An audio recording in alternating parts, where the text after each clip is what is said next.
Hantu ini keluar dari televisi, tetapi ia terjebak karena seseorang mematikan televisi itu. Hantu ini tak bisa kembali. Ia tersesat di sebuah kampung, lalu berpikir bagaimana caranya agar ia bisa kembali ke tempat semula. Pada suatu malam, saat mengendarai sepeda, pria ini merasa motornya melaju sangat lambat. Pria gendut ini tidak menyadari jika ternyata ada makhluk yang menempel di belakangnya. Dia adalah hantu itu. Hantu itu sedang bersedih, lalu menyandarkan kepalanya, membuat laju motor semakin berat, bahkan tidak berjalan sama sekali. Sesampainya pria gendut itu di rumah, hantu wanita itu terus mengikutinya. Pria gendut ini belum tahu, ia malah asik menghidupkan televisi. Di televisi itu sedang tayang film yang sedang viral dari Korea tentang sesosok hantu. Pria gendut ini kesal karena hantu di film itu tak muncul-muncul. Hantu yang dimaksud saat ini yang ada di belakangnya. Hantu ini senang melihat filmnya di TV, tetapi pria itu memindahkan siaran TV-nya hingga membuat hantu itu kecewa dan tidak bisa lagi kembali ke tempat asalnya. Saat itulah hantu wanita ini menampakkan diri, membuat pria gendut ini ketakutan. Lalu bagaimana nasib hantu itu selanjutnya?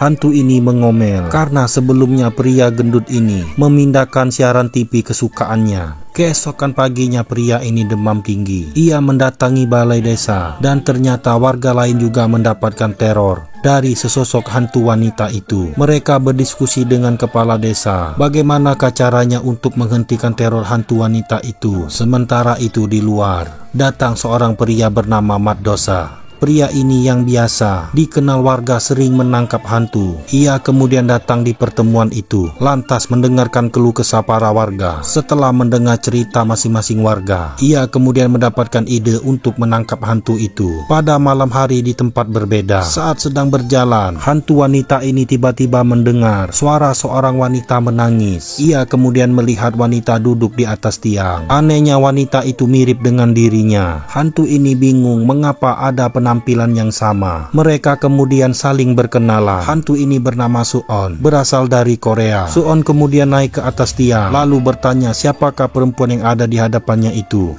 Hantu dari Korea ini berkenalan dengan hantu Malaysia bernama Pontianak. Suon bertanya mengapa Pontianak menangis. Pontianak lalu menjawab, ia sangat sedih sebab manusia tak takut lagi dengan Pontianak. Suon berkata mungkin Pontianak tak seram sehingga manusia tak takut dengannya. Mendengar itu, Pontianak langsung mengajak Suon pergi ke suatu tempat menemui tiga pemuda ini. Saat mereka melihat sosok Pontianak, salah satu pemuda malah mendekati dan mengertawakan wajah Pontianak itu. Mereka sama sekali tak takut. Melihat itu, Suon kemudian muncul di hadapan pria yang tak takut dengan hantu ini. Lagi-lagi pria ini tertawa. Melihat Pontianak membawa teman, Suon kemudian memperlihatkan wajah yang sangat mengerikan, lalu membuat pria itu jatuh pingsan dan kedua temannya kabur. Di sana Suon dan Pontianak bercerita. Begitulah cara menakuti manusia. Pontianak meminta Suon agar mengajarinya merubah wujud menjadi seram. Pontianak kemudian mencoba untuk pertama kalinya, tetapi Suon malah tertawa karena wajahnya sangat lucu dan manusia tak takut melihatnya. Pontianak kemudian mencobanya berkali-kali, merubah wajahnya menjadi seram,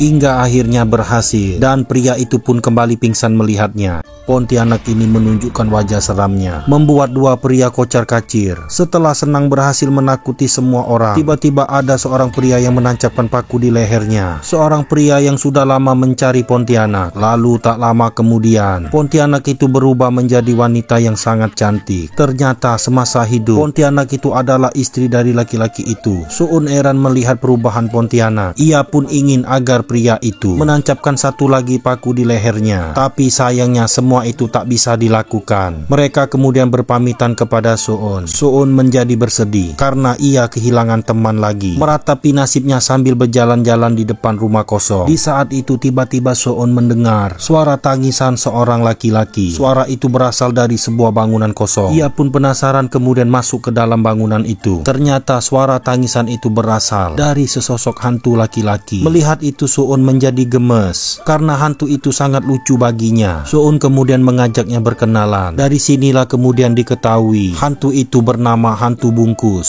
Suon kemudian meminta hantu bungkus untuk menceritakan kesedihan yang ia rasakan dan ia pun bersedia membantu masalah yang sedang dihadapi oleh hantu bungkus. Hantu ini gemes ketika melihat hantu bungkus di depannya. Mereka kemudian berkenalan. Hantu bungkus itu menyebut dirinya Pocong. Soon kemudian meminta kepada Pocong agar bercerita mengapa ia bersedih. Ternyata beberapa saat sebelumnya ada sekelompok anak muda dan paranormal. Mereka melakukan siaran langsung untuk melihat wujud penampakan hantu Pocong. Setelah paranormal melakukan ritual, tak lama kemudian Pocong muncul di hadapan mereka. Tetapi anak muda itu bukannya takut. Mereka malah berlari mendekati Pocong itu lalu mewawancarainya. Mereka tak ada takut-takutnya sama sekali. Meskipun Pocong melihatkan wajah seram, mereka semua tetap tidak takut. Hal itulah yang kemudian membuat Pocong bersedih. Setelah menceritakan kisahnya kepada Suon, Suon berjanji akan membantu Pocong membuat jerah kepada anak muda itu. Lalu di saat kedua hantu ini sedang asik mengobrol di tempat berbeda, para warga sedang berkumpul. Mereka bertemu dengan sesosok hantu wanita yang sedang duduk di atas batu nisan. Mereka yakin hantu itu adalah Suon. Salah satu dari mereka kemudian mendekati hantu itu kemudian mengajaknya berbicara. Mereka meminta agar Suon tidak mengganggu warga kampung lagi. Tetapi hantu itu hanya diam saja. Beberapa saat kemudian terlihat tubuh hantu wanita itu bergoyang-goyang sambil menyanyikan sebuah lagu.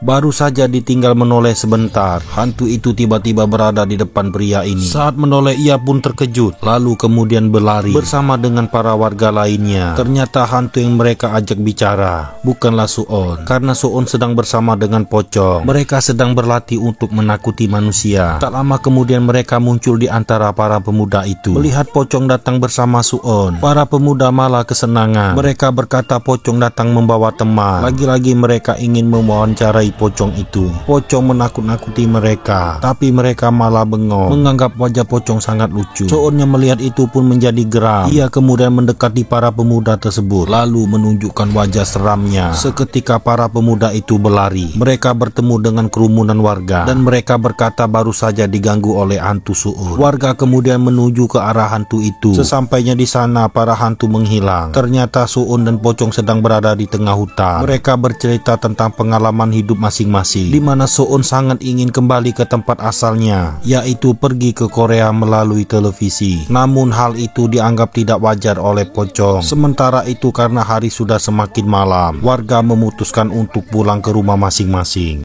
Ketika melihat Pocong muncul di samping mereka, mereka semua berlari kocar-kacir lalu masuk ke dalam mobil. Tapi sebagian mereka sulit masuk ke dalam mobil hingga hantu Suon muncul. Mereka berdua terus lari ketakutan, meninggalkan teman mereka di dalam mobil sendirian. Laki-laki ini tidak tahu jika ada hantu di belakangnya. Begitu melihat hantu itu, ia langsung masuk ke dalam mobil. Tetapi sialnya Pocong sudah ada di sampingnya. Pria ini menjerit ketakutan. Sementara itu kedua temannya tadi berlari meminta pertolongan ke rumah seorang warga. Mereka meminta tolong kepada warga. Lalu tak lama kemudian temannya tadi pun menyusul dan menceritakan hal yang sama. Mereka diteror oleh hantu Suon dan Pocong. Malam berikutnya mereka berkumpul membicarakan soal rencana membuat jebakan untuk menangkap hantu Suon. Mereka mendatangi balai desa untuk meminta izin kepada kepala desa. Setelah usul mereka disetujui, malam itu juga mereka menjalankan aksi membuat jebakan untuk menangkap hantu Suon. Di sisi lain hantu Suon terlihat bahagia karena melihat televisi lebar di tengah jalan. Ia yakin akan segera kembali ke tempat asalnya. Televisi itu sudah menyala. Pocong sangat sedih mengetahui Suon akan pergi karena selama ini mereka sudah berteman akrab dan sudah saling membantu satu sama lain. Pocong menangis saat Suon berpamitan.